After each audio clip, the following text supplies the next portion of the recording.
Hello, hello, hello.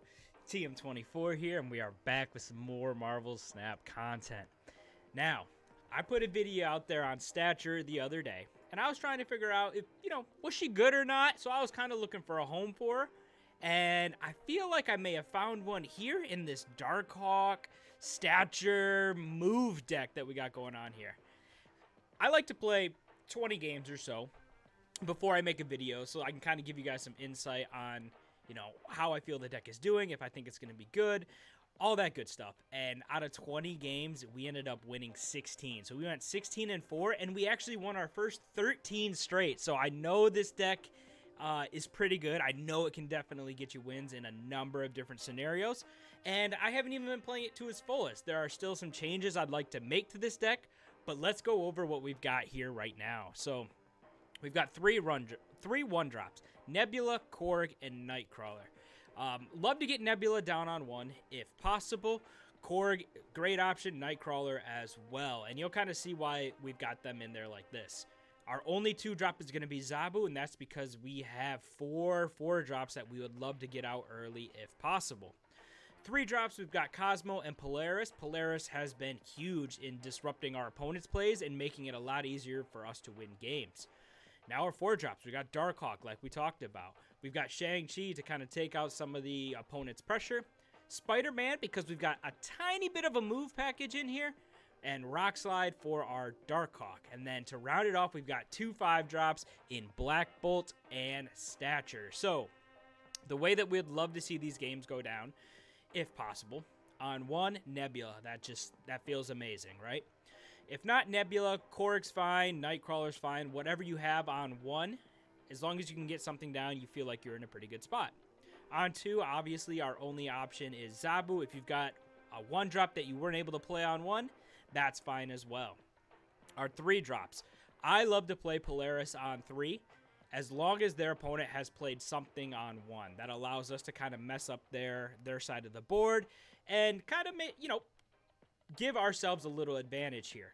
Now, I rarely use Cosmo, but I do feel like he's a solid inclusion in this deck. He can kind of protect your Darkhawk. He can negate some of the on-reveal things going on. In this game, for example, I probably should have played it on that Carnage lane, but, a little bit of a misplay for me here. I saw the Vault. I wanted to play Cosmo there instead, but all in all, Cosmo's been okay. He's probably one of the first that I would end up removing from this deck. Now, our 4-drops.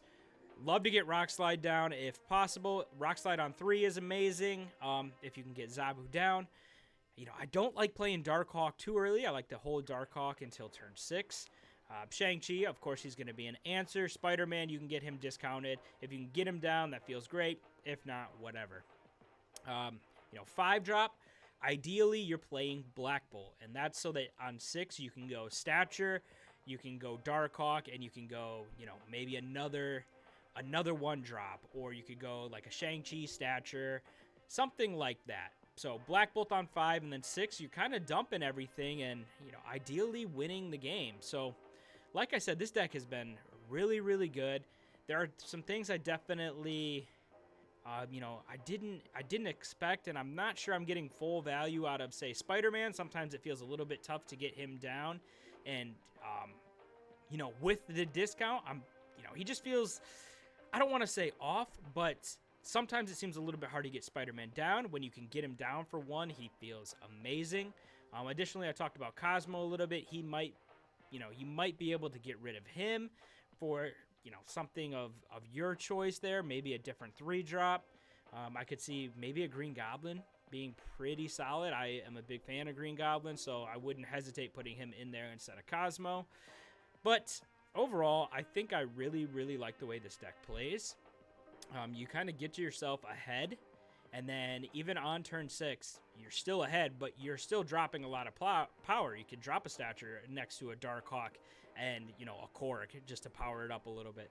So it feels like you have, you could spread yourself a little bit thin. You can kind of attack all 3 locations and still have a good chance at, picking up the last one that you need on turn 6. So what I'll do is I'll kind of walk you guys through these next couple of games that we're going to see here, and just kind of take you through my thinking, maybe call out some plays that I should have made instead. But overall, I've really, really been liking this deck. I think it's really strong. I think it's not quite optimized yet. I'm not sure what changes I would make, but there are definitely a couple that I would like to experiment with. Maybe take out the Nightcrawler and Spider-Man. I think Polaris brings too much value to get rid of her. So overall, it's a great deck, but let's walk you through these next couple of games here. So we're hopping right into one. You can see we got Nebula on one. That's going to feel amazing. Death's Domain is a little bit tough for us. The only thing that we can actually get there is Nightcrawler, and that is kind of one of the limitations of this deck, I would say, is you can't really get to those other locations other than through Nightcrawler. And a lot of the times, 2 power isn't going to be enough to make a real difference. A lot of people are running Dr. Doom. So if they play a Dr. Doom, then it kind of feels like, what is your Nightcrawler really doing?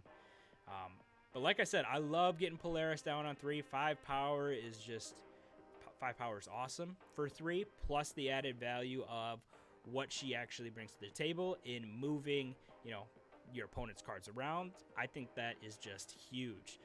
So here, we've got 4 coming up. Rock Slide is a clear play here. They already played Cosmo, so I know our Rock Slide is going to come through. And, we're just getting ready to set ourselves up to win this game on turn 6. I see Daredevil, and, I don't really like it because then they get an insight into what we've got going on. Obviously, with Daredevil, you always think Professor X. So in this case, I'm like, okay, he can Professor X pretty much anywhere he wants. I need to get some power down and still give myself a chance to get to Death's Domain if they don't lock it off. So I'm still thinking he's got a Professor X somewhere, but I've put too much power in the other lanes for him to lock them off. So that means his only real play for his Professor X, if he's got it, is going to be Death's Domain, and I'll be way ahead in the other locations. So I feel kind of good letting him do that. And now we're just waiting for him to play. He had plenty of time to see and think about what we're going to do. We're going to be at 10 and 11, 12, 13. So we'll be at 13 in the Eternity Rage, 10 in Titan. So we'll be up 5 and 7, not including what they have going on. And we're just continuing to wait here, and they do play into Death's Domain. So at this point, I'm pretty much positive it's Professor X, and we are proven to be right. So he locked down Death's Domain. That's fine because, like I said, we've got a huge lead, and I've noticed with this deck that it does get you a lot of retreats. A lot of the times, you put yourself in a position where your opponent knows that they can't come back. So all they can really do is just retreat. I think we had 17? 16 wins. Out of 16 wins, I want to say at least, probably at least half were actually retreats from our opponent, and that tells me that we're just getting too far ahead for them to actually have a clean play back into it.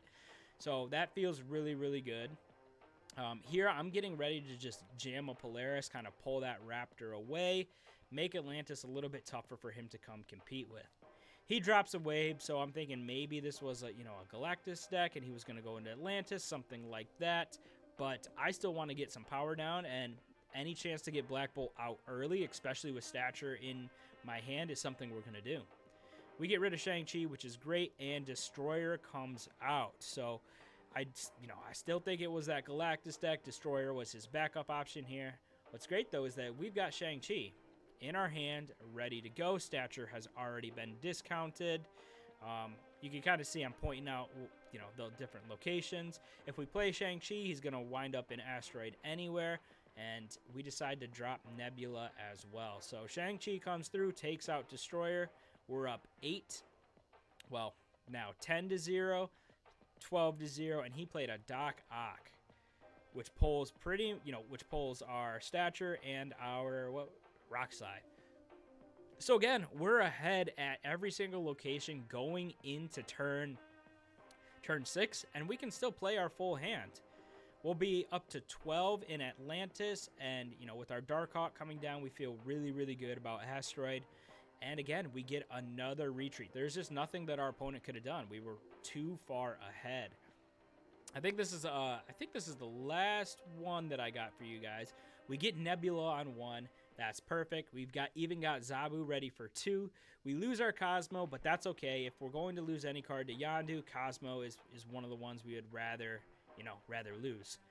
Wakandan Embassy comes through, and that's amazing for us because we already got some pretty strong cards in Polaris and Spider-Man, meaning that those strong cards are going to be even bigger. They're going to be buffed. Our Zabu got buffed as well. We can still get our Rock Slide out, and it still gets in under Goose. So we're going to go ahead and slam that Rock Slide early. We know they have to continue to commit to this Nebula lane. Otherwise, she's going to start growing and getting out of control here. So we slam our Rock Slide down, knowing that we should be ahead in Wakandan Embassy. We're ahead in Titan, and we're just waiting for them to make a play here. And they come through with a Thor, which is actually a pretty nice play. I'm always a little scared when I see Thor just because he has the potential to kind of scale out of reach for most cards. But we have options here. We've got Nightcrawler, we've got Polaris, Spider-Man. We're definitely going to get Polaris down. Another 7 power that we're going to commit to Titan, and that's going to pull either Goose or Yondu over to that Thor lane as well. So we pull Yondu over, and that's fine with us. They do play on that location, and they hit a nice Groot. So I was a little worried here going into turn 5 that, that we were going to be in trouble.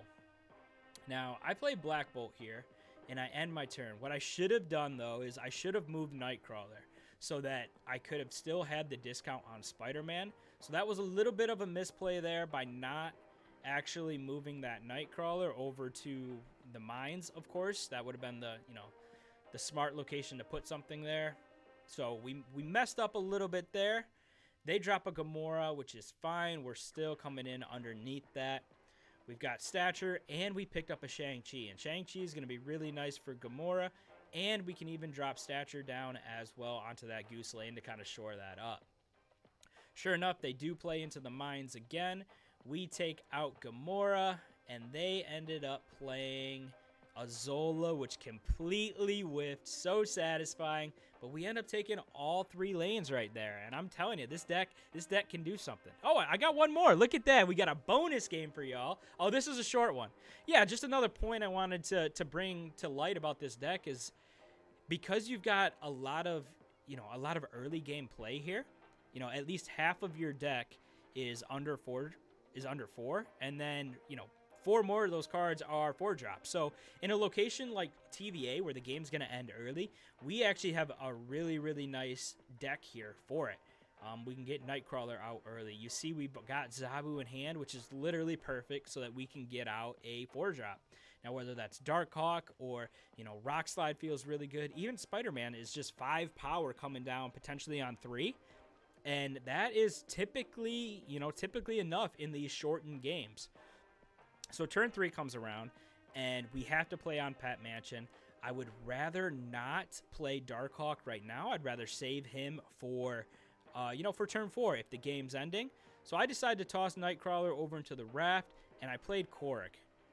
I do get the movement from Nightcrawler, so here we actually played it the right way. So Spider-Man can come down, and we have Darkhawk ready to go. So we split those up into the 2 lanes that he has. Our goal is to take one of them and keep the raft, or take both of them and let him take the raft. So we get our Darkhawk down, we get our Spider-Man down, and he plays a Darkhawk of his own. So he ends up taking the raft, but we're going to take the other 2, and that's where Spider-Man came in huge. So again, you've got tons of ways to win. This deck feels great. All right, so yeah, this deck it feels really, really good. It seems like you have nice, clean play lines, multiple play lines you can take.